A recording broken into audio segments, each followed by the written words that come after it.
Hello guys, আসসালামু আলাইকুম। সবাইকে নিয়ে আসলাম আজকে পুরান ঢাকা ফরাশগঞ্জের সেই পুরনো রাজবাড়ি দেখানোর জন্য। তার আগে সোহারীঘাটটা দেখুন। পুরান ঢাকার সবচেয়ে জনপ্রিয় সোহারীঘাট, এটাই হচ্ছে সোহারীঘাট।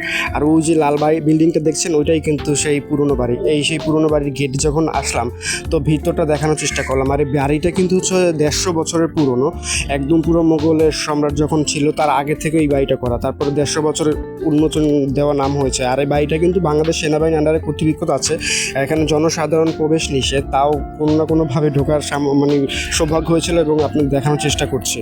আর এই ফরাশগঞ্জে যে বাড়িটা আছে পুরনো রাজবাড়িটা, এই বাড়িটায় কিন্তু অনেক যারা ছিল এই আমলরা মানে রাজারা ছিল, তো তারা কিন্তু হচ্ছে গিয়ে খুব নাচ গান বা খুব আনন্দ ফুর্তি করতো। আর এই ঘরগুলো দেখছেন, এই ঘরগুলোই কিন্তু হচ্ছে জলসা হতো। সবাই মিলে একসাথে বসে নাচ গান দেখতো। তখনকার আমল থেকে এই রাজবাড়ি। তো সিঁড়িগুলো দেখছেন, দেখে খুব মনে হচ্ছে সিঁড়িগুলো ভেঙে পড়ে যাবে, দেওয়ালগুলো খসে পড়ে যাবে। খুব পুরনো বাড়ি, তাই আপনাদের দেখানোর চেষ্টা করলাম বাহির থেকে এবং ভিতর থেকে। বাড়িটা খুব হচ্ছে সুন্দর বাড়ি।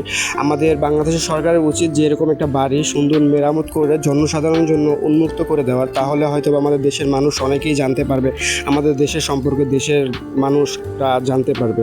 তো আসলে দেখুন, বাড়িটা আসলে ব্যক্তিগতভাবে খুব ভালো লেগেছে আমার, তাই আপনাদের কাছে দেখানোর চেষ্টা করলাম যতটুকু সম্ভব হয়েছে। আর এই ভিডিওটা আপনাদের কেমন লাগছে অবশ্যই কিন্তু আমাকে একটু কমেন্টে জানাবেন। আপনাদের ভালোবাসা এবং সাপোর্ট পাওয়ার জন্য এসব ভিডিও করা, আপনাদের কাছে রিকোয়েস্ট থাকবে আমাকে একটু সাপোর্ট করুন বেশি বেশি। Thank you.